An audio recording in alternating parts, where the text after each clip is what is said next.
At this time, I'd like to introduce our Vice President, Mr. Vic McKennedy, to introduce the speaker. After that, well, really, I'm going to adjourn the meeting right now. I'm going to say happy Thanksgiving. And our next meeting is going to be February 22nd, 2022. Our own Vic McKennedy is going to be giving the program. Okay. Yeah, I'm glad I told you that. On the Floyd County home, or the poor farm, as some people term it. So, Vic, there you are. Hello, Craig. Hello. Craig is a graduate of Jeffersonville High School. We won't hold that against him, will we? No, because he moved to New Albany. Yeah, he lives in New Albany, that's right. And he has a degree in philosophy from Indiana University, Master of Science from University of Kentucky. And he's won the praises of professional historians and the admiration of many families for his investigations. He runs the largest Civil War history page on Facebook. His research extends not only to the great deeds of the Civil War, but also in his own family. He's descended from several Civil War Union veterans. Let's give Craig a nice welcome.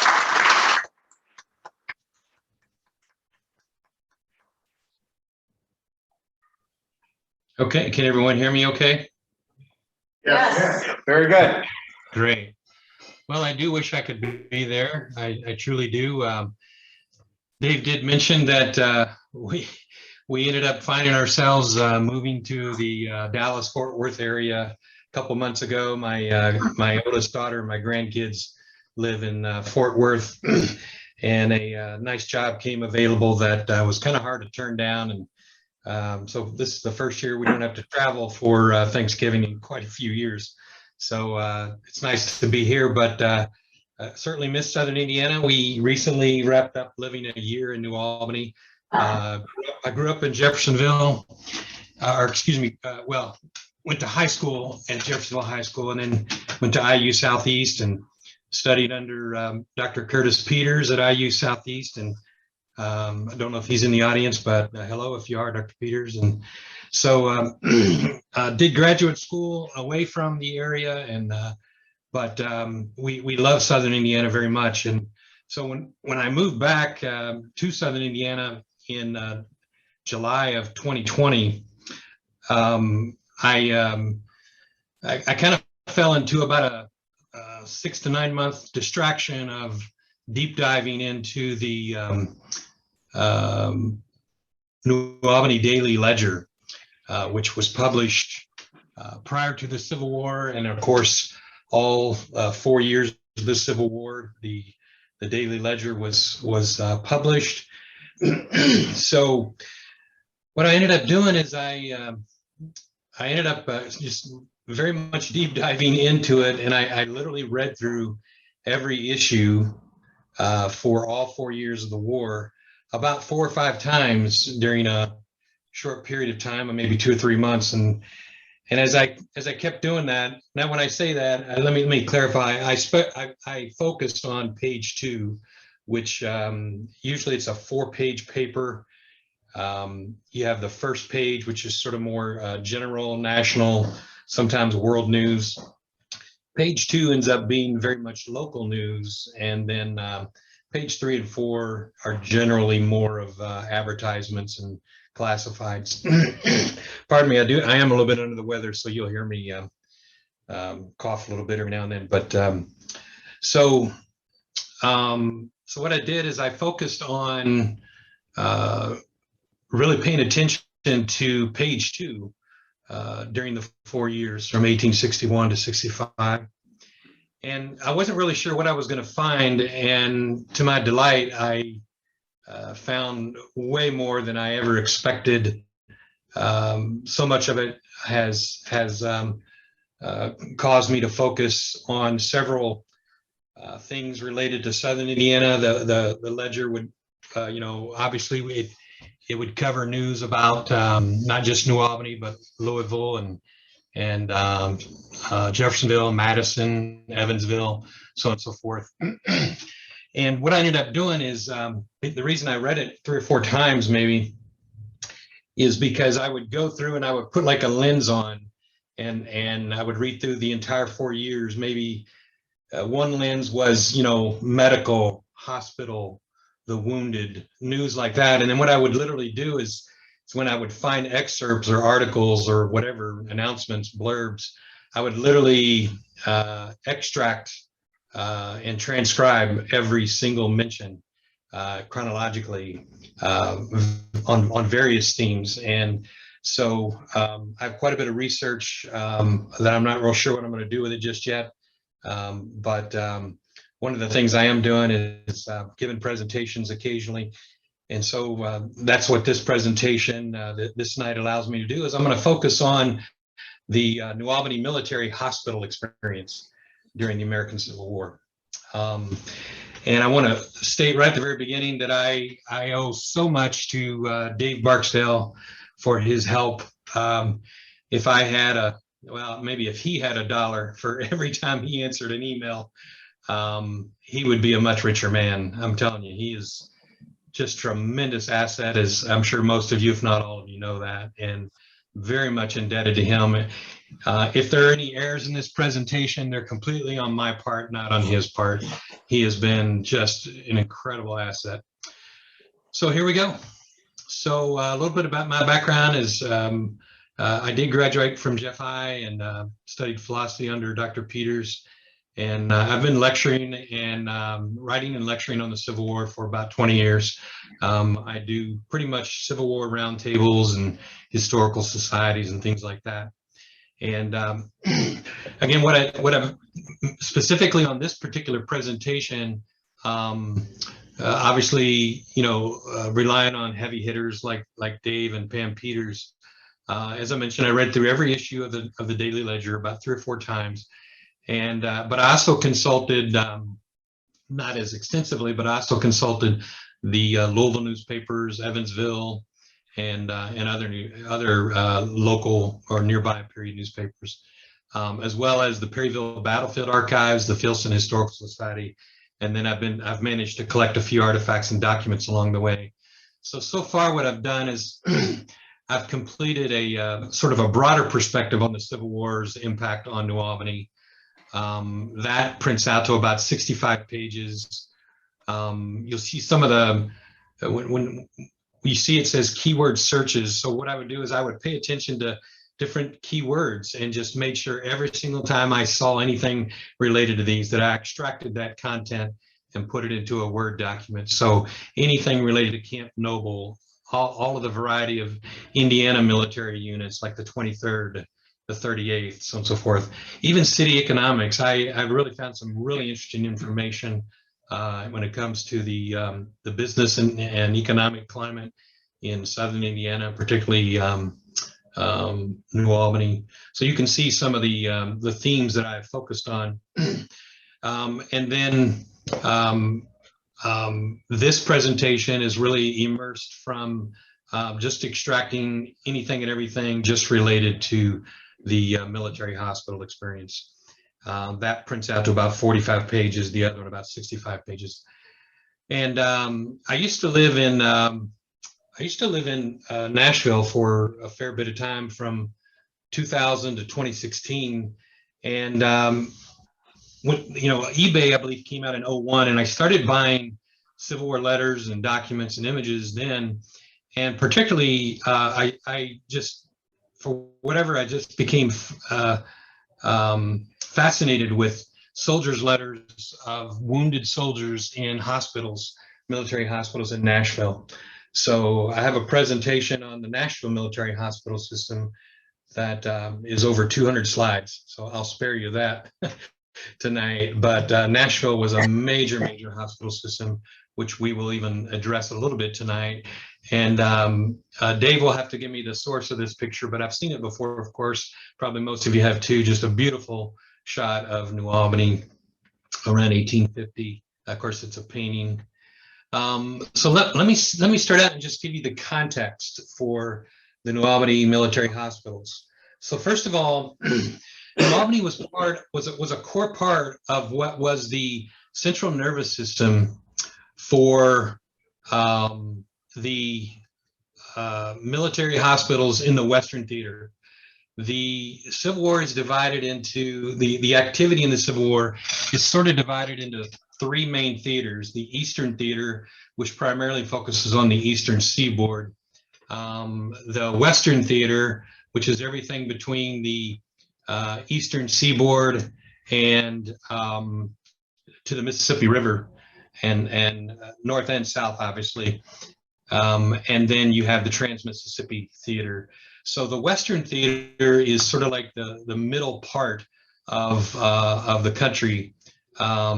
So obviously, you know, Wisconsin, Michigan, Ohio, Kentucky, so on and so forth. Even Tennessee, to a certain extent, is usually considered in the Western Theater.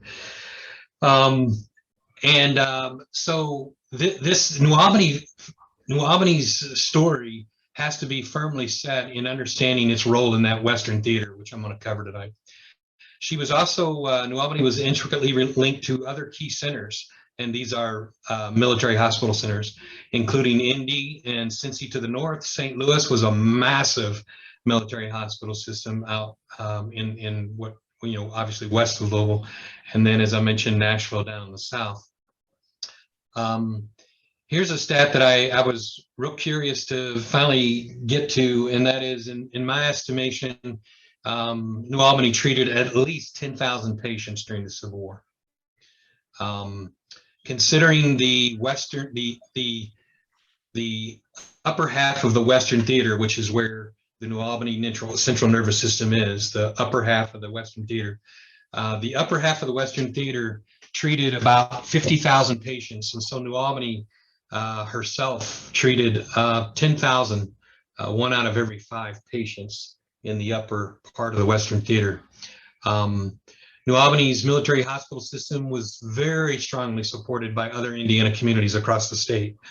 I mean, as soon as the first casualties come in April of 1862, Indiana communities from all over, north, matter of fact, the very first communities that support the war effort, and particularly the needs of the soldiers in hospitals in New Albany, came from even north of Indianapolis at the time. And you'll find that because as soldiers are brought into the various hospitals, this is true everywhere, as soldiers are brought in, you know, the home areas, like the 38th Indiana is from New Albany. So obviously, New Albany residents are paying attention to any news about where their men and boys are as they're convalescing or being treated in hospitals. And so I was really struck by how many times very commonly they were ladies' aids societies would send supplies in hospital stores, and we'll talk about that a little bit. And many Indiana regiments had hundreds of soldiers treated in or convalescing in New Albany. So many, and I have an index of every single regiment ever mentioned as being treated in New Albany by the number of that regiment. So as I mentioned, here's the military hub of this is the upper Western Theater. So you see Kentucky there in the top right, you see all the blue dots. And this slide has actually been corrected. I had to switch to this computer, and so the PowerPoint I'm using is a little bit outdated. So I do have an updated version. But what this is showing you is that in the greater Louisville area, Louisville is actually a primary site. So my legend on the left is a little bit off. I do have a corrected version, but so let me start with the primary sites are Louisville, Cincinnati, St. Louis, and Nashville. Okay, again, this slide is off. The secondary sites are New Albany, Jeffersonville, Madison, Evansville, Central Kentucky. So you see how that's messed up there on the left side.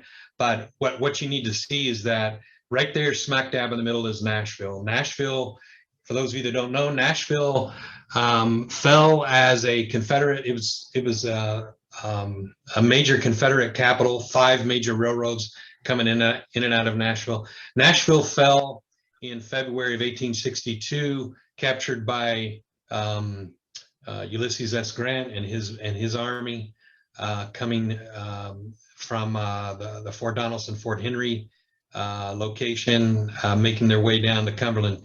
And Nashville capitulated and surrendered in February of 1862. And so the entire Confederate government, state government, went south, and the federal or Union forces maintained control of Nashville the rest of the war. And the reason that's so important is because the only other Confederate city at that time that had a larger military hospital system was Richmond, as one might expect.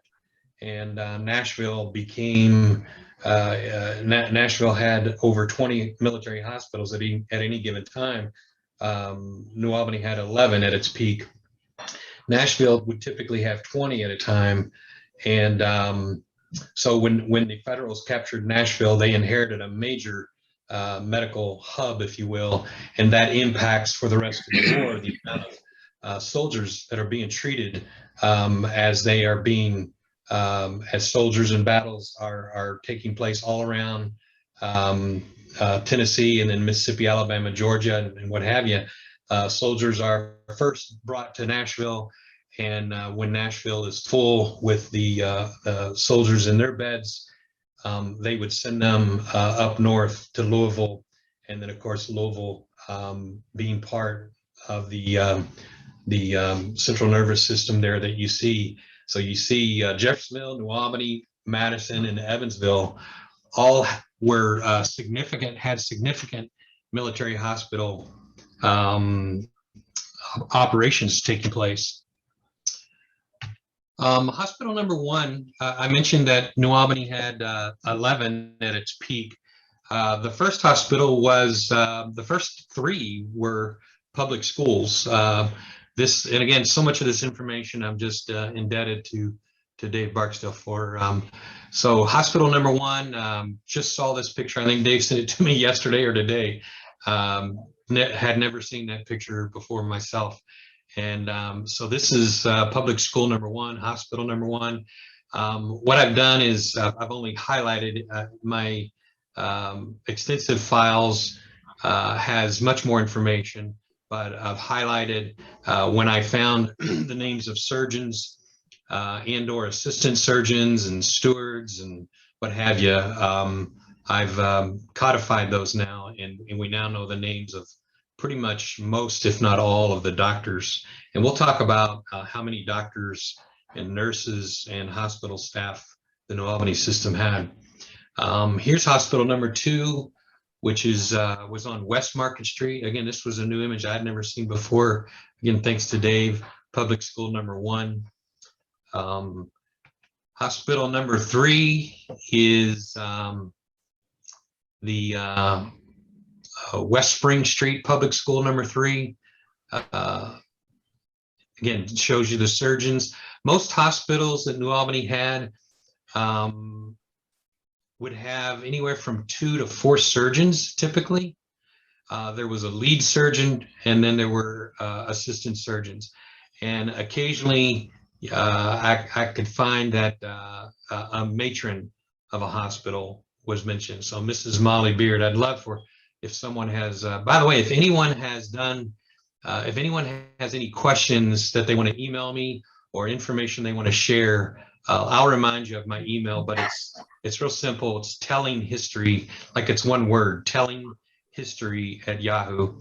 And I would love to learn more about some of these individuals, as some of you know, especially about Molly Beard. Her name comes up a lot. This is hospital number 4. It's the Indiana Asbury Female College, or also what's known as DePaul College.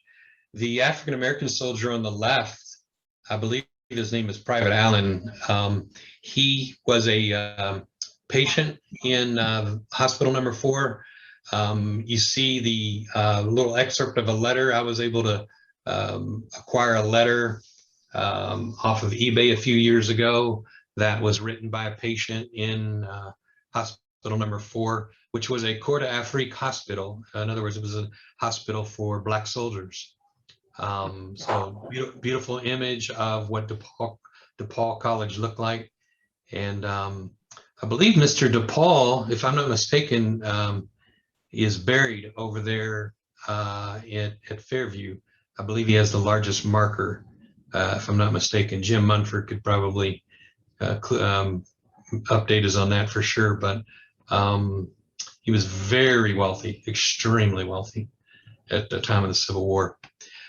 What I did is, again, this is a little bit of an outdated PowerPoint. Again, I had to switch from a laptop to my desktop at the last minute. We were having trouble with video. So my hospital number 5 slide is missing. And so I'm just for sake of continuity and being able to just keep moving along. We'll just go to hospital number 6 is the Female Theological Seminary. Again, the addresses are usually mentioned in either like in the newspaper or in the city directory or something like that. And I just thought this was interesting, a little interesting snapshot that from October 1 through January 2, this hospital, you see the stats on this hospital alone. The reason I think this is interesting is I think when I at least started in my research, I found an article somewhere, it may have been on Wikipedia, in which the writer said that New Albany treated 1,000 soldiers during the Civil War. Yeah, just off a little bit. Just this one hospital alone, they admitted 1,800 soldiers during this period of time, and it gives you the breakdown. One thing you'll notice is look at the number of deceased, just 62. New Albany was an incredibly solid hospital system. The mortality rate was outstanding. New Albany's military hospital system was a model system for other hospital systems, especially in the central nervous system in which he sat.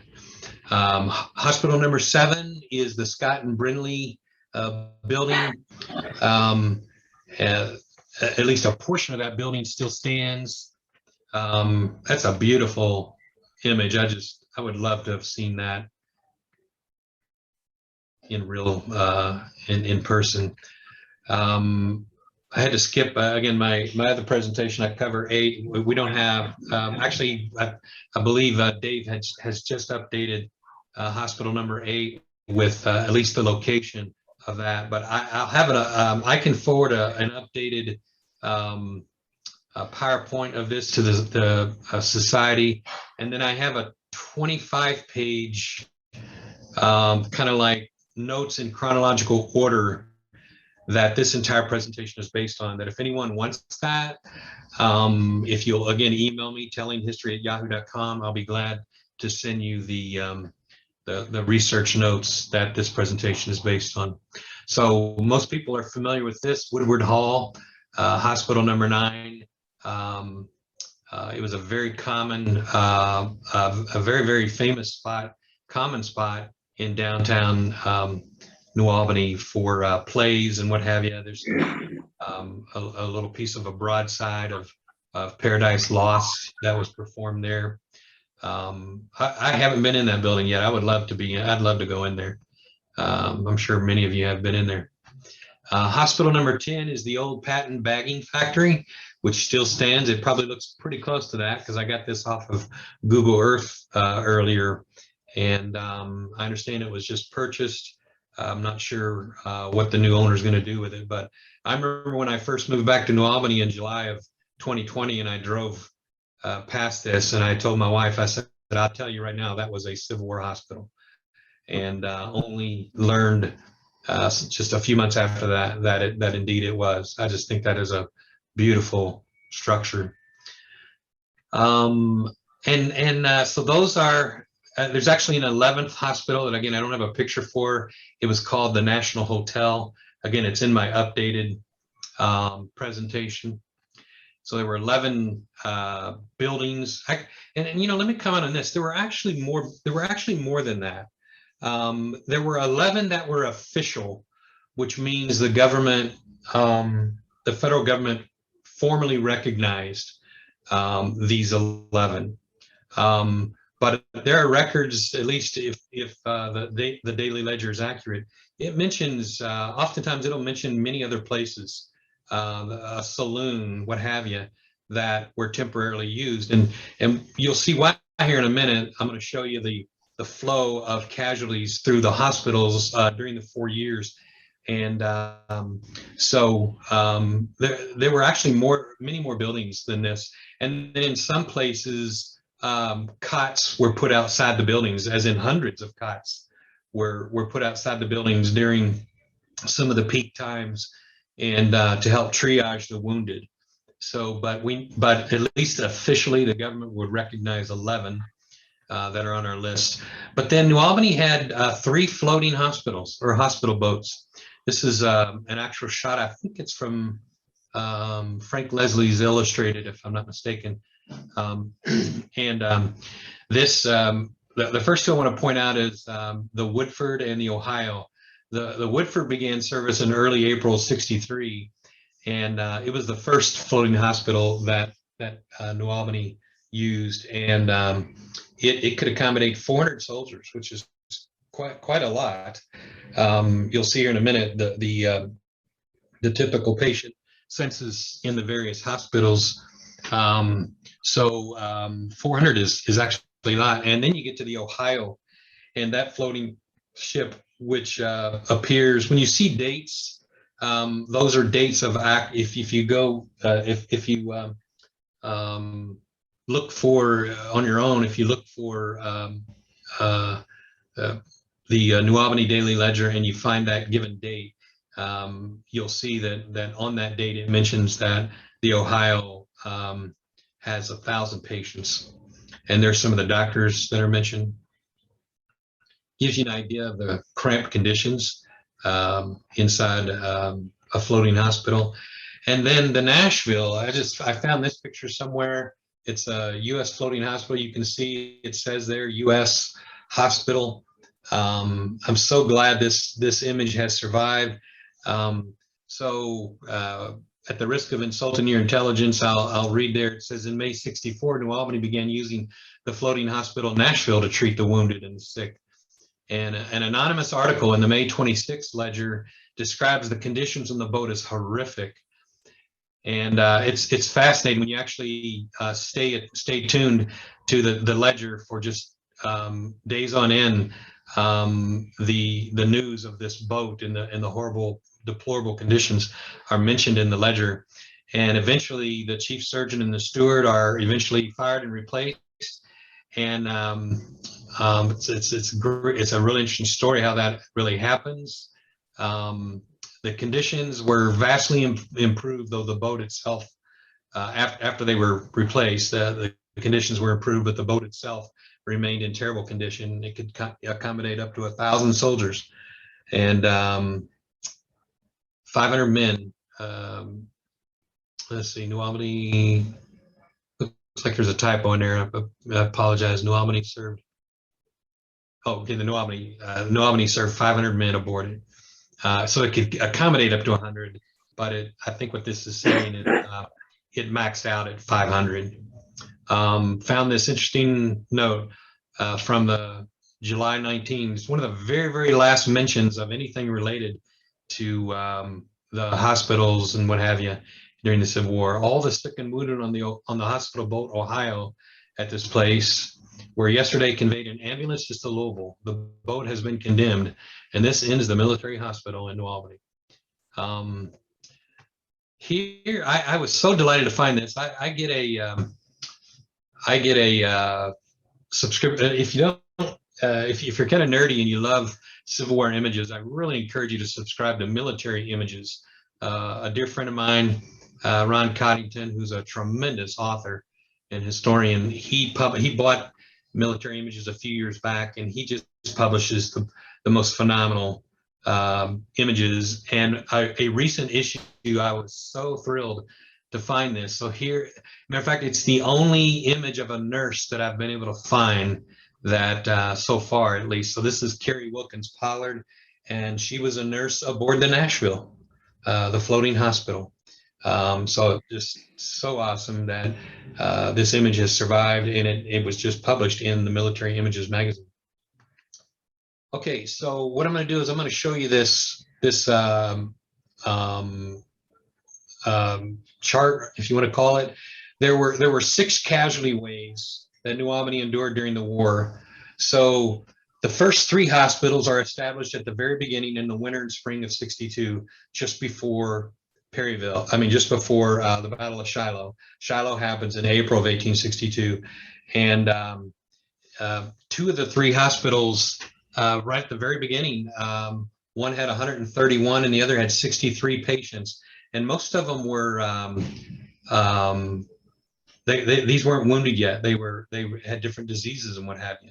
So it's interesting. The ladies of New Albany organized the original hospitals there before before they were given support by the federal government.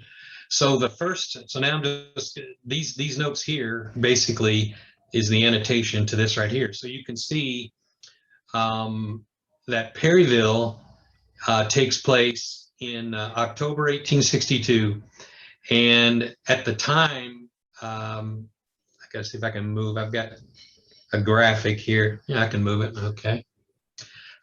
So middle of October, looks like I had autocorrect on my thing. It should be 18. So, yeah, you just love autocorrect sometimes, right? So middle of October. It actually Battle of Perryville takes place on October 8th, and by literally you can tell basically a week later, New Albany now has almost 1,000 patients. Just a few days after Perryville, and look, you can see what it does here. So for the next couple months, it goes up, up, up, up, and then Stones River, number 2 here, occurs at the very end, the last day of 1862 and the first couple days of '63. And so, I mean, I almost can't even imagine the challenge this would give New Albany to deal with that many. Number one, to deal with 1,000 men. You're brand new. The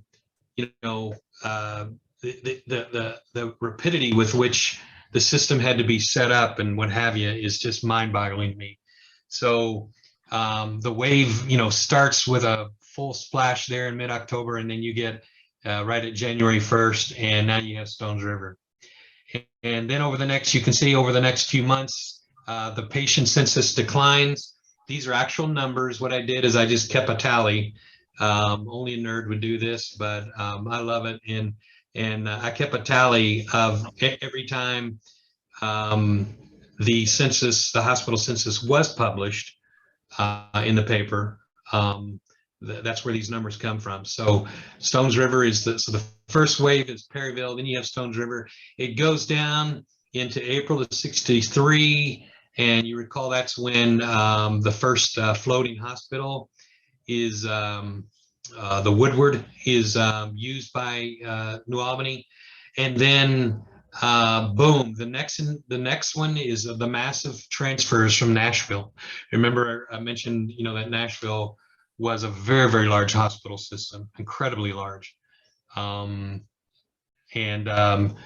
New Albany is constantly getting soldiers from Nashville. It took about 5 days by steamer, by hospital boat ship. It took 5 days to get from Nashville to Louisville. Oftentimes, couple thousand soldiers would be brought on a typical, time. At a time, Louisville would get like 60 to 70% of those, and New Albany and Jeffersonville and mostly New Albany at first, would get the rest. And so the third wave is just a massive amount of transfers from Nashville, and you can see it peaks out in that 1,300 range there. And then things get a little bit less challenging, so much so that there's talk that maybe even the public schools can be opened again. I found this interesting, and that is you get into just before September of 1863, and the public schools have been commandeered by the federal government for 2 years, for the previous 2 years. And in the newspaper, you'll see pretty frequently comments of, the natives are getting restless. Mama wants to send the kids to school, which is quite understandable. I mean, how ironic where we are today with COVID and what have you, the disruption to the community and to the school system just repeats itself. So you get right into near September, the beginning of September '63, and there are articles in the paper that finally the schools are going to be opened again. Well, sorry, the war continues. Keep in mind that no one had any idea how long the war was going to last. Of course, most people thought when the war began it might last 90 days, and then a year into it, you get to the Battle of Shiloh in April 1862, and in one battle alone, 1 year into the war, one battle alone, there are more casualties at the Battle of Shiloh in Tennessee than all previous American wars, all casualties in all previous American wars combined in 2 days in Shiloh. So we get into September '63, and you have the Battle of Chickamauga. And so now you can, and then that is followed by the battles of Chattanooga and Lookout Mountain, Mission Ridge. These are all battles that are part of the Battle of Chattanooga. So you can see, again, the fourth wave goes up a little bit more. Well, but you can see from the peak of 2, 3, and 4, at least it's declining a little bit, and but not for long, because you get into 1864, and you see here that New Albany gets the floating hospital Nashville in April of '64, I believe it is, and but then from May '64 onward, you have Sherman's Atlanta campaign and just numerous battle after battle after battle in the Western Theater all around Atlanta. And so it shoots up, the waves come hit again. 5 is just, you get right into July and August, and they're fully, the entire Western Theater and the upper part of it that I mentioned, Louisville and Southern Indiana are having to deal with a lot of casualties from the Atlanta campaign. The Ohio Floating Hospital is added to the portfolio, if you will, of New Albany in late '64. And then we have the Battle of Franklin and Nashville, which takes the peak right back up to about 1,400. So over here back at number 2, New Albany peaked out at about 1,605 soldiers, I believe was the peak of any one given day, the most during the war. And even when you get to the very end of the war, a lot of you may not know about the Battle of Franklin. You should know about it. Number one, it's not that far away to go visit the area, and it's a tremendous battlefield and sites that have been preserved. We lived there for, like, say, about 16 years, and there were in 5 hours at Franklin. Franklin occurred on 30 November '64.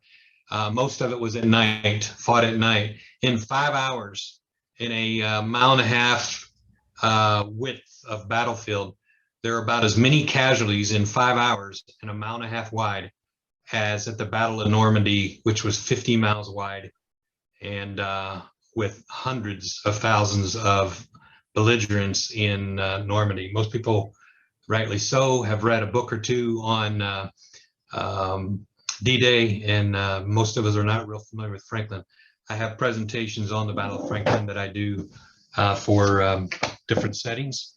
Okay, so let's now do a peek here. Let's peek behind and look at the patient status in New Albany in mid-October. This is the Perryville wave. You'd seen it on the chart, so there it is, the Perryville wave. In mid-October, New Albany has 963 soldiers in the hospitals, and you see that hospitals 4 and 6 are taking the majority of those. So you see the number at the bottom are the number of wounded and convalescing, and then the actual hospital shows you who's taking. So hospitals 4, 5, and 6 are at this point. And now keep in mind, the hospital system is less than a year old. I mean, it's amazing. How fast they had to scale up. here's mid 62. So here's just a couple months later. Perryville, by the way, Perryville is not too far away. It's an amazing battlefield that's been preserved. It's a great experience to go and learn about that battlefield and some of the Indiana units. The 38th, obviously, Scribner is at Perryville. Just 2 months later, as we saw earlier on the chart, we now have just prior to Stones River, the patient census has dropped down, but notice how many more hospitals we have. So here we had 6, and now we're up to 11. And so look what it does. Now the female college building is number 6 is taking the lead, and now Tabler House is getting up there. And so now you see, and again, I find all this by just literally just tracking day by day on page 2 of the newspaper and just paying attention and pulling out data and put it into a chart. Okay, so now progressing along, this is the hospital staff breakdown in New Albany, and the Stones River crisis. This is early 63. There are 50 surgeons in the New Albany system, a ratio of 34-1, 272 nurses, 6-1 ratio, the cooks, the matrons, the stewards. We're almost done. So here's some of the takeaways of the New Albany military hospitals. Number 1 is New Albany's military hospital system was very impressive in terms of its size, efficiency, and effectiveness. At least 11 hospitals, 2 for colored troops, and U.S. colored troops is what USCT means. So at least 2 for Black soldiers and 3 boats. Her hospital system was a model for many other communities, as I've mentioned. The success the system saw during the war could not have been possible without the vast support of the ladies, the business community, the volunteer aid societies, the incredible work by the hospital staff. I mean, it's just amazing how the community came together to tend to her men and sons and brothers. I mentioned, though controversial, New Albany treated and cared for Black soldiers, even dedicating 2 facilities to their needs. I don't have time to go into depth now, but I did, when I went through the various issues of the ledger, I particularly paid attention to anything related to Black soldiers or mentions of slavery or contraband and what have you. So I have those all in a document, a Word document, so that I do presentation on just that subject later on. And New Albany played a pivotal role in treating the federal wounded of several major battles, including Perryville, Stones River. So that's it in a nutshell. I left a few minutes because I wanted to see if anyone would have any questions. Any questions out there? How many hospitals were there in Louisville? I'm sorry? How many hospitals were in Louisville? Louisville had between around 19 to 20, pretty similar size to New Albany. And how did you say Nashville had how many? Nashville, I think at her peak, she had 22.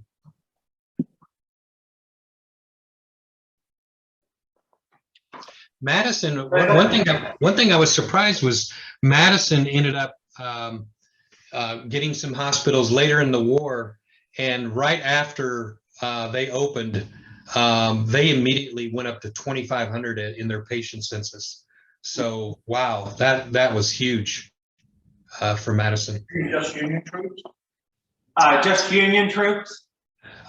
Mostly. There were exceptions sometimes when Confederate soldiers would be prisoners of war would be moved from Nashville up to the northern prisons. So there were times when the New Albany as well as the Louisville hospital system did treat some Confederate soldiers. Linda? Do you have the address of the number 11, the National Hotel that was used as a hospital? Do you know where that is? Can someone restate that? It broke up a little bit for me. The National Hotel, the location of that. I believe I do have, I think Dave actually has it, but if I recall, we do know, Dave, if Dave Barksdale's still there, do you recall if the address is accessible? It's the southeast corner of Pearl and Oak. There you go. So it would be across the street from the patent bagging company. Okay. Gotcha. And catty corner from the railroad station, the Monon. So that was a big hub there. Mm. Hey, old classmate, it's Kenny Kersey. Hey, Kenny. Hey, didn't the old Opera House serve as a hospital also? What's the old Dave might know for sure. I didn't find evidence of it in the ledger, but Dave might know definitely. No, as far as I know, the Opera House did not. I Yeah. thought they had some patients, some kind of. I don't believe so. I don't believe so. Yes. Do we know how many of the hospitals and buildings are still existing today? That's a good question, because Craig and I have been working on that. How many buildings we still have as far as the hospitals? And we've got the patent bagging company that we just really found out about maybe less than a year ago. Yeah. Of course, the Woodward Hall Yeah. down on West Main. So there's two of them. The what is it? Scott Brindley. Is that the name of it? That's where the Hour of Power is on West Main Street. Yeah. That was a 4-story building there, and we only have 2 floors of that left. But that was still one of the hospitals. Seems like we had another. Yeah, I'm trying to think what that is. Number 5, that Taylor House is where the Boxwood building is on Main Street. Number 5. Oh, is it? Okay, I hadn't heard that. 15. What did the There's a possibility of Number 8. Number 8. That all the information they gave us in the newspaper was East Main Street between Pearl and Bank on the south side. So that would be between the sewing place on the corner, soap fitting, going all the way to Pearl Street, ending with the Ayers Building. So somewhere in there, between those 2 streets on East Main, was a Civil War hospital. Now, there is one building, old building, that's no longer there. That's where the coffee shop sits. So there at one time was a 3-story building there. So that could have been there. That could have been the building, I don't know. But we do know that the Ayers Building on the corner had a big tie with the seminary up on Elm Street. So there's a possibility that corner building could have been the building we were, that we've been looking at. And then there's another one on the west end, West 5th and Main. West 4th and Main. And there's a couple brick buildings still left on those corners, but we can't tie it down to anything specific. But if it's the one that I think it is, maybe the first floor is still in existence. But we do have, verification of at least 3 that we know of, and hopefully we'll get some historical markers up for that presentation. Yes. It's like on the same street that the old Trinity Church that burned. There's a big, I think it's a 3-story building that used to be the Prudential Insurance Company.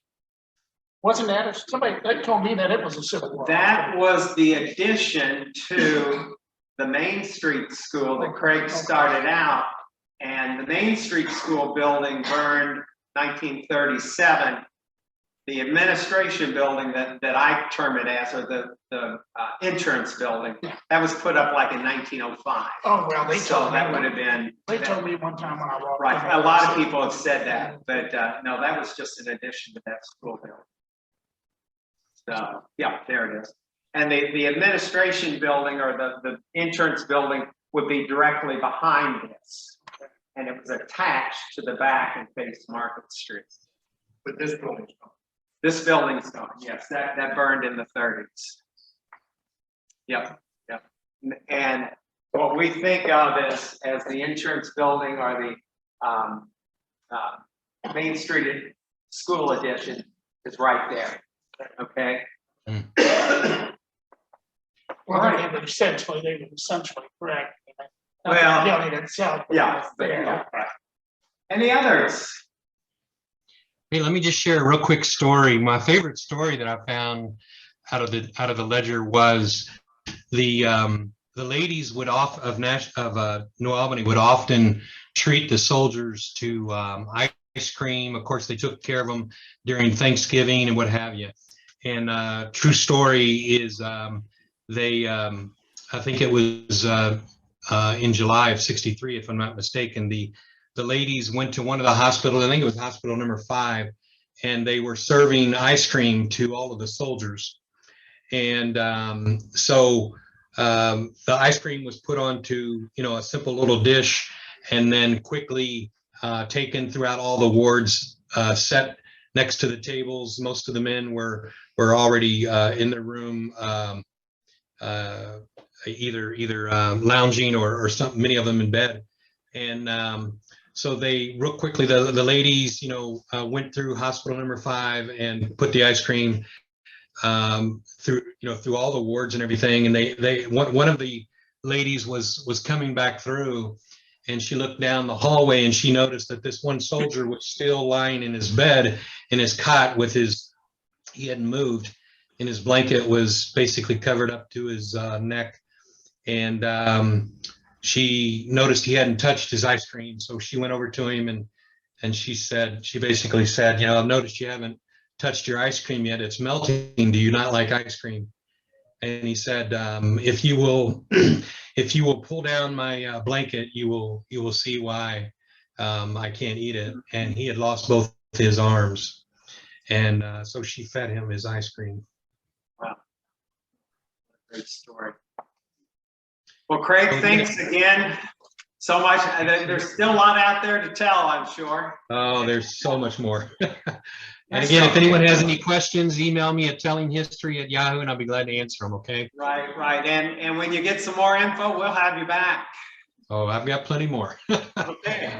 Okay, All right, thanks, Craig. y'all. Thanks again. Have a great evening. Happy Thanksgiving.